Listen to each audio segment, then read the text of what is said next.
Hello and welcome back to the channel. Steuben here, and today we're going to take a look at some Mimi gameplay from our local Pokemon League. We have Mike on the left with a combination of Hisuian Lilligant V-Star and Torterra EX. Also has some Teal Mask Ogrepons in this list. And on the right, Josh, who did not get the memo that it was meme night at Pokemon League, is playing Miraidon. We're going to see a Nest Ball from Mike to get a Wurmple down. Looks like we're going to see Beautifly in this deck. Hisuian Lilligant V-Star. Its V-Star power allows you to grab any combination of up to 5 cards, Grass Pokemon, and basic Grass Energy from your deck, which really does accelerate the evolution. Of course, you have the Grotle with Sun-Drenched Shell to be able to search for a lot more that way too, more consistently. We have Josh on the right playing an Arven for his first turn, grabbing a Nest Ball, and it looks like a rescue board. I believe in their hand there is a Double Turbo and a few other choices here. Looks like a second Arven, a Research, a Boss, a Vacuum, and yeah, just a Double Turbo. So Nest Ball can get Miraidon, and then Miraidon can get, say, Raikou and something else. There's the pivot for the Greninja. Oh, he's just going to go for the Squawkabilly, actually.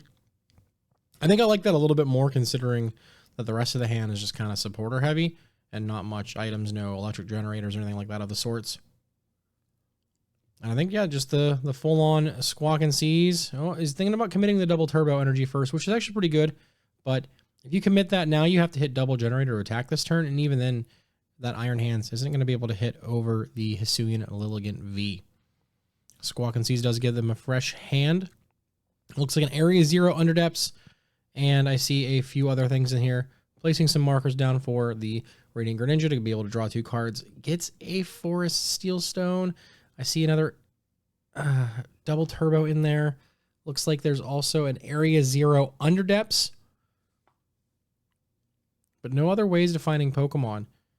In this situation, you could play the Generator, but I feel like it's just less important here. Looks like a pivot and then a pass. I could have ultimately seen if he didn't attach, maybe the Motivate would have been a better call.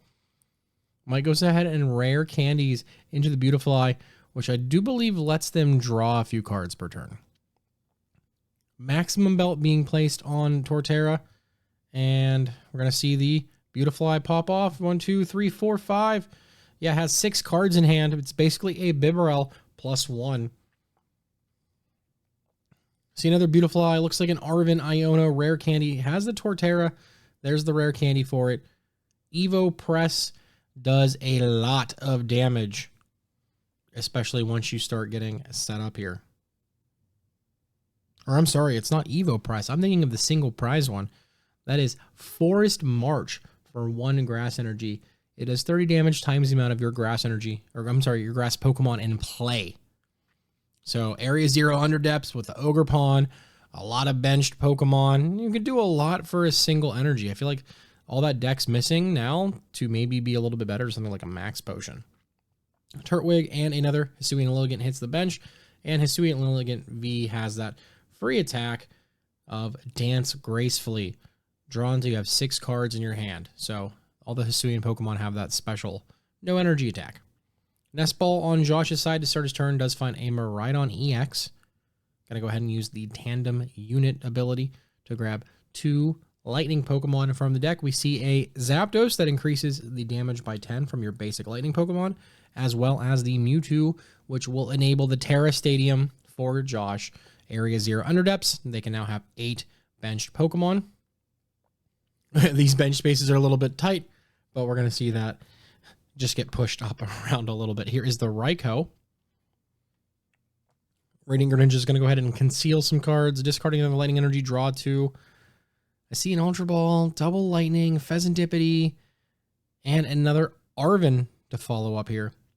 Arven can definitely get a 4 Seal Stone this turn for the Raikou to use. And it looks like there's also Secret Box in hand. I think we're just going to see the Electric Generator and the 4 Seal Stone. Maybe there's a world where they thin the deck out a little bit more before playing the Generator.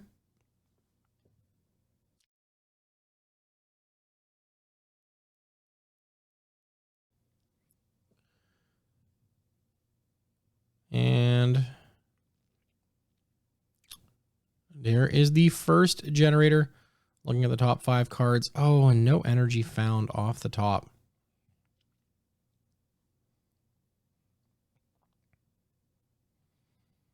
Force Seal Stone will allow them to get another chance at another generator. I really miss Flaffy, and it's slightly biased because, I mean, Ampharos is my favorite Pokemon.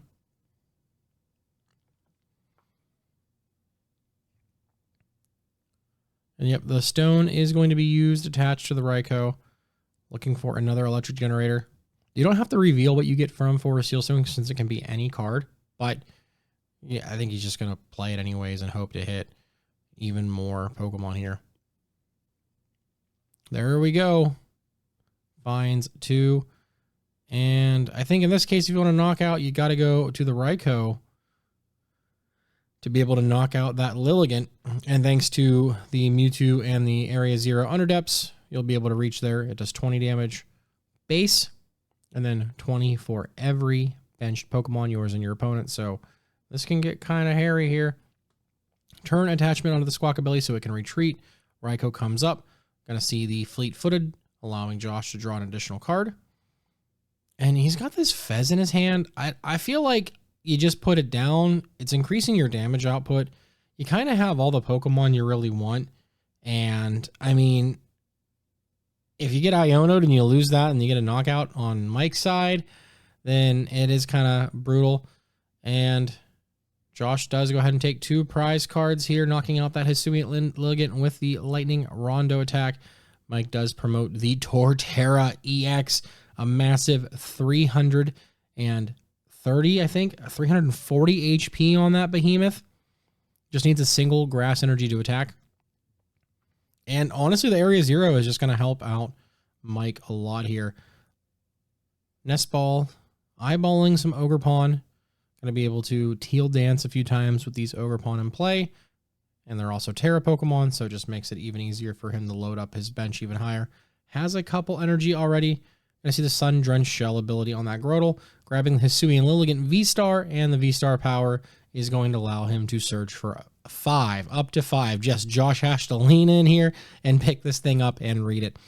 5 in any combination of grass Pokemon and basic grass energy. And it looks like he's got quite a lot. I see Ogerpon, Torterra, Wurmple, Beautifly, Grotle, basic grass energy. A little bit of everything here. Yep, Turtwig, Wurmple, grass energy, another Torterra EX, and another Teal Mask Ogerpon EX as well. And Mike's just going to be able to bench these. 1 attachment per turn, Turtwig, Ogerpon, and Wurmple onto the bench. And he still has access to Beautifly, I believe, if his hand's not too full. See a couple Teal Dances as well. Drawing some additional cards. Finds a Super Rod. Has a Bug Catching Net. The pop-off just seems super real over here.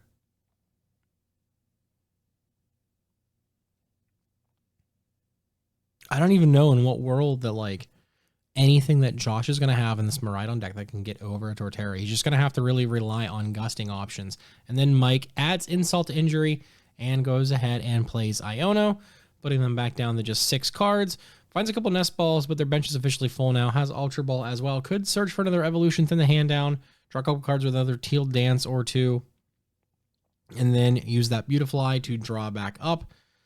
Goes for a second Grotle. Can't play it this turn. And Beautifly is going to go ahead and draw 2 cards. And then now we can also see these Ogerpons draw additional cards as well. But maybe just preserving them feels a little bit better. And yeah, there's that Gaia Power blasting for 1, 2, 3, 4, 5, 6, 7, 8. 240 damage plus the maximum belt for 290.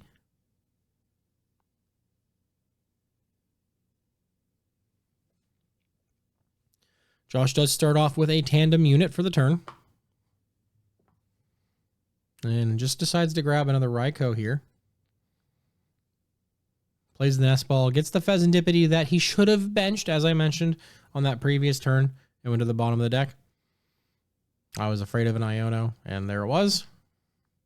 And now Flip the Script will allow Josh to draw 3 cards since a Pokemon was knocked out during Mike's last turn.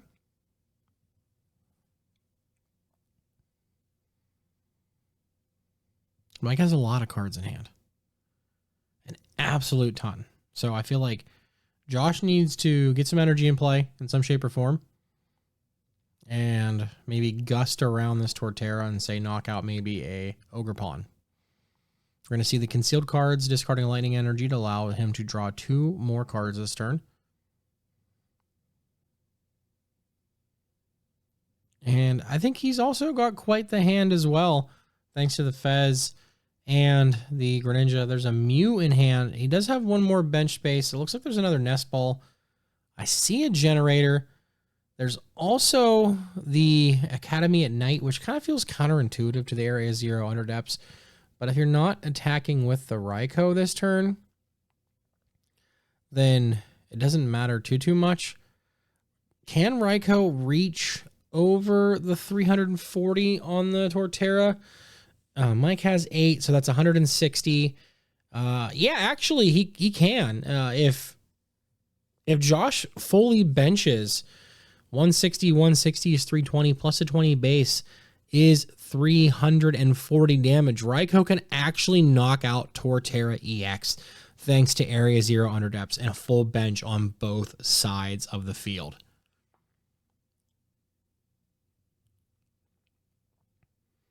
Two energies found off that Generator. They go right to the Raikou. And yeah, Josh, you have to bench 1 more Pokemon here. You've got Fleet-Footed to draw 1 more card off the top. There's the Raichu. And just trying to do math here. He's rubbing his head for good luck. I heard if you rub a bald dude's head, it creates good luck. Or static electricity. It's kind of like rubbing a balloon. Anyways, though, let's see. So yeah, he's got 5, 7. Yeah, so there it is. There's the last bench Pokemon. Both benches are full.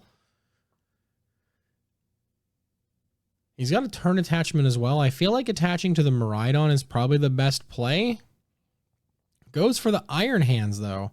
I guess gusting with it and taking an additional prize card. But yeah, Raikou with the Lightning Rondo knocking out that 340 HP Torterra EX. Mike's going to go ahead and evolve that Turtwig into another Grotle, so he has access to 2 Sun Drenched Shells this turn, can search for 2 Evolution Pokemon.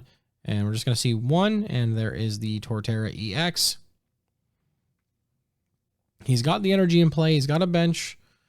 Actually, he doesn't have to bench anything. I mean, he's in a good spot. There is a Teal Dance on that Ogre Pawn. Draws an additional card. Turn attach on to the Torterra. Has an Area 0 of his own. Has another benched. Could bench another Ogre Pawn here. Looks like an Arven. Second Teal Dance for the turn. Finds another Bug Catching set. Gonna go ahead and rip 1. You can grab any grass Pokemon and basic grass energy. Looking at the top 7 cards doing that, but it just seems to be a fail. Again, it looks like he's shuffling super fast because we are watching this back at double speed to make it a little bit more easily entertainable. Long drawn out games where everyone thinks of all the actions. It's great for a live stream, but I don't have access to doing that. So here we are playing these back this way. If you enjoy this content, please take a moment to subscribe to the channel, smash the like button, and let me know down below in the comments what kind of decks you want to see in the future from us on Pokemon League Night gameplay. Mike's going to go ahead and play a Super Rod after using another Teal Dance and benching another Ogre Pawn. All 4 Ogre Pawn in play. The gang is all here. Torterra is able to swing in for a massive amount of damage. We're going to see the Beautifly drawing him up to 6 cards. Rare Candy off that second Wurmple into a second Beautifly.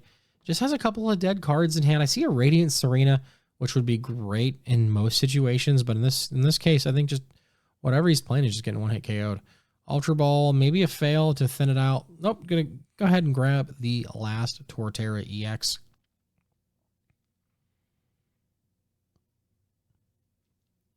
I definitely feel like you kind of just have to knock out the Raikou V here. Second Beautifly, going to draw him up to 6 cards in hand, and we're going to see the Arven here. There's not really much Defiance Band Counter Catcher. I mean, you could trap something up in the active, and stall a turn, but I think you just have to knock out the Raikou. We see the Defiance Band, counter catcher onto the Mewtwo, and then he takes a knockout. And I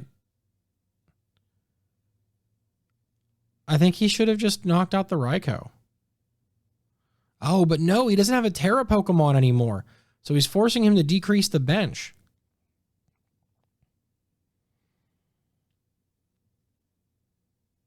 Okay, there goes the Mew. There goes the Miraidon. Still has to discard. There we go. And promotes the Radiant Greninja since it does have the rescue board. That is correct, though. When you do knock out a Pokemon, like their only Terra in play, you do have to discard your bench before you promote, since you no longer have a Terra in play, and Aerasio Underdepths kind of gets angry at the situation. Do you see an Ultra Ball from Josh? Going in and grabbing a Blood Moon Ursaluna EX, which can now attack for just a single energy since Mike has taken 4 prize cards. There's an S-Ball in hand as well for the Delibird with the Hyper Blower. Oh, I think now, thanks to the Hyper Blower, he's just going to be able to knock out anything. And let's see what happens here. Mike's got to promote another Pokemon, decides to promote the Grotle. Wait a minute. Sets up the Beautifly. Beautifly has 120 HP. Maybe it's 110. I can't quite tell.